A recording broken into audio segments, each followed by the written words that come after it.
Welcome back to Close Up. So just about everyone in politics knows the governor of Florida, Ron DeSantis, is taking steps towards a presidential campaign. But the mayor of Miami, Florida, is also dipping a toe into presidential politics. In this case, the mere presence of Mayor Francis Suarez in New Hampshire indicates he's not quite on the same page with DeSantis.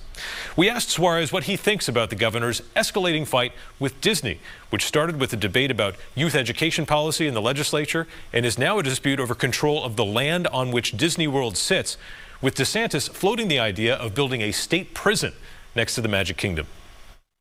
Is this a good look for the state of Florida? Look, I think for me, what concerns me about that is not necessarily the sort of fight that was entered into in terms of teaching young children sexuality. I think we all agree, or most people agree, that young children should not be taught sexuality by anyone other than their parents. I think the issue is now this political fight. I worry about the 80,000 employees of Disney who, frankly, have nothing to do with this, right? They maybe a small majority of the employees were involved in trying to influence the sort of upper echelon CEOs of Disney to take action. But I would say my gut feeling is that the vast majority of employees of Disney are people who love Disney and love to work for Disney and love to work generally and provide for their family. So that's the kind of stuff that worries me. You know, as a Republican, I'm pro-business. I support my businesses. I want my businesses to thrive. And when there is some political antagonism that occurs between myself and the leader of a business, I handle it, you know, with that person and we move on.